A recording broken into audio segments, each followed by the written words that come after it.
Friends, last time हम लोगों ने रिएक्शन विद एसिड्स पढ़ा था। आज हम लोगों ने क्या पढ़ना है, रिएक्शन विद बेसिस पढ़ना है। इससे पहले आपको एक टेबल नज़र आ रहा है, आप लोगों ने इसको अच्छी तरह याद कर लेना। ये वेरी वेरी वेरी इंपॉर्टेंट है एमसीक्यूज के लिए। सिंपल है, सिट्रिक एसिड किस किस में प्रेजेंट होता है, सिट्रस फ्रूट्स में, लैक्टिक एसिड मिल्क में प्रेजेंट होता है, formic acid sting of bee, मतलब जो है जो आपके पास कीड़े हैं, आंट्स हैं, बीज हैं, उनके स्टिंग डंग में प्रेजेंट होता है। बिटारिक एसिड एनसिड बटर, ऐसा मक्खन जो खराब हो गया हो। टाटारिक एसिड खट्टे ग्रेप्स और एप्पल्स वगैरह में होते हैं। मैलिक एसिड एप्पल्स में है, यूरिक एसिड यूरिन में, और स्टीरिक एसिड फैट्स में। ये आपको एमसीक्यूज में आते हैं और एक्सरसाइज में भी पीछे प्रेजेंट है। एक्सरसाइज के शॉर्ट क्वेश्चन आंसर्स में भी प्रेजेंट है और एमसीक्यूज में भी प्रेजेंट है। अब आपको बता रहे हैं chemical properties of acid. Reaction with acid, जब भी कोई एसिड बेस के साथ रिएक्शन करती है, तो अभी आपको बताया है जब कोई एसिड और बेस आपस में रिएक्शन करते हैं तो उस रिएक्शन को हम क्या कहते हैं, न्यूट्रलाइजेशन रिएक्शन। ये जो है आपको शॉर्ट क्वेश्चन में भी आ जाना है कि न्यूट्रलाइजेशन रिएक्शन क्या होता है। तो आप लोगों ने क्या लिखना है, जब भी कोई एसिड बेस के साथ रिएक्शन करती है तो वो क्या कर देती है, उस एसिड और बेस आपस में एक दूसरे के इफेक्ट को न्यूट्रलाइज कर देते हैं, और हम लोग उसे क्या कह देते हैं, और जब वो एसिड और बेस आपस में एक दूसरे को न्यूट्रलाइज कर देते हैं और दोनों एक दूसरे के इफेक्ट को ख़त्म कर देते हैं, और आपके पास वो रिएक्शन क्या हो जाता है, न्यूट्रल रिएक्शन हो जाता है। ठीक है। अब आपके पास एसिड, आपके पास यहाँ पर है H2SO4। ये जो एसिड है ये बेस के साथ रिएक्शन कर रहा है, कौन से बेस के साथ रिएक्शन कर रहा है, KOH के साथ। अब जब ये वाला एसिड जो है ये बेस के साथ रिएक्शन करेगा तो दोनों एक दूसरे के इफेक्ट को क्या कर देंगे, न्यूट्रलाइज कर देंगे। दोनों एक इफेक्ट को जब न्यूट्रलाइज करेंगे तो आपके पास क्या बन जाएगा, साथ एक सॉल्ट बन जाएगा, एक सॉल्ट बन जाएगा और साथ वाटर के मॉलिक्यूल बनते हैं। अब ये 2KOH है प्लस H2SO4 आपस में रिएक्शन कर रहे हैं, K2SO4 एक सॉल्ट बन रहा है, साथ आपके पास क्या बन रहा है, वाटर के मॉलिक्यूल बन रहे हैं। अब आपके पास क्या है, रिएक्शन विद अमोनियम सॉल्ट। ऐसे रिएक्शन जिसके अंदर क्या प्रेजेंट हो, अमोनिया प्रेजेंट हो, उसे हम क्या कहते हैं, अमोनियम सॉल्ट कहते हैं। अब आपके पास क्या है, NH4Cl है, अमोनियम क्लोराइड है। अमोनियम क्लोराइड रिएक्शन कर रहा है NaOH के साथ, सोडियम हाइड्रोक्साइड के साथ। अब ये वाला Na ये Cl के साथ रिएक्शन कर देगा, क्या बन जाएगा, NaCl।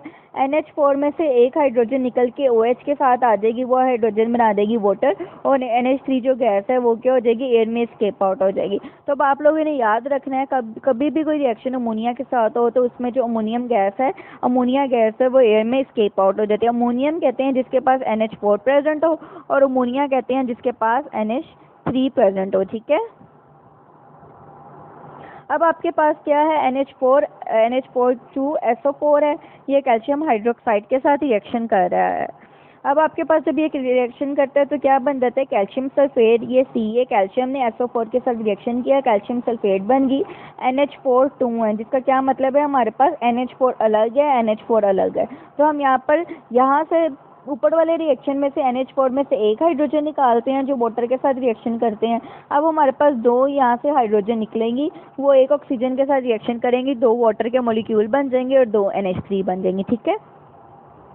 आगे है जी हमारे पास प्रेसिपिटेशन ऑफ द हाइड्रोक्साइड्स।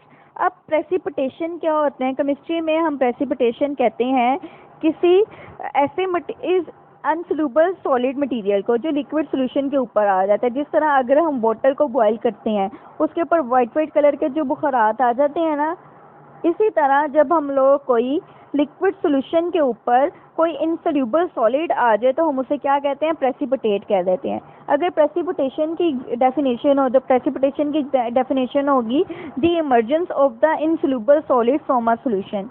ऐसे सॉलिड जो क्या हो, ऐसे सॉलिड जो इनसोल्यूबल सॉलिड हो, इनसोल्यूबल सॉलिड जो है वो किसी लिक्विड के ऊपर इमर्ज करें तो हम उसे क्या कह देते हैं, प्रेसिपिटेट कह देते हैं। जिस तरह मैंने आपको एग्जांपल दी है वाटर की।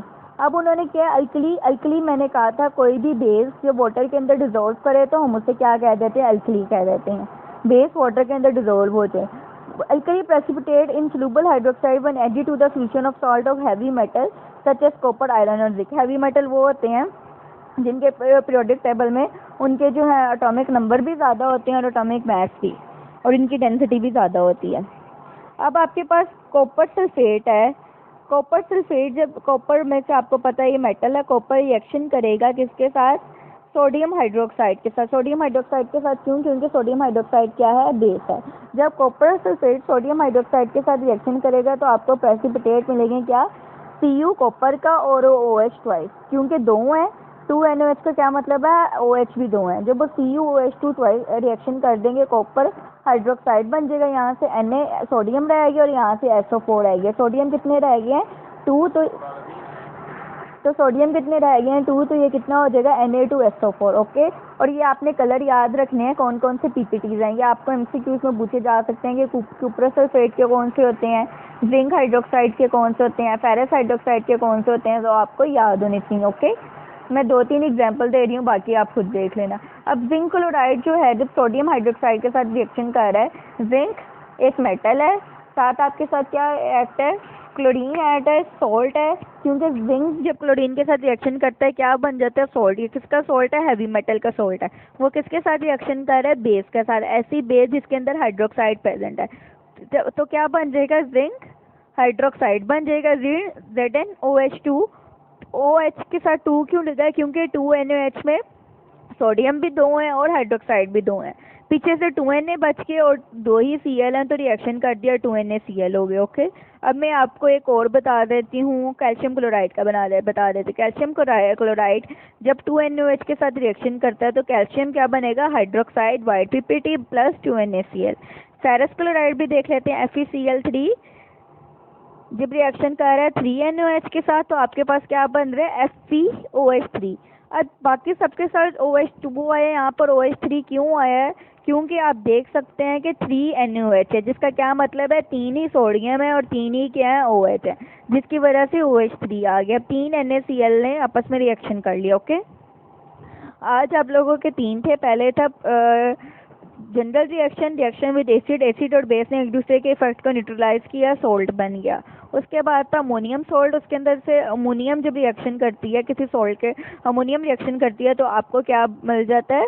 अमोनिया गैस मिलती है। उसके बाद प्रेसिपिटेट आए थे, इनके कलर्स याद करना, और यूजेस ऑफ बेस और यूजेस ऑफ एसिड हम लोग अलग चैप्टर में दोनों के कंबाइन करवा दूंगी। ओके, PPTs याद करनी है। प्रेसिपिटेट के कलर्स MCQs में आ जाने हैं। Thank you.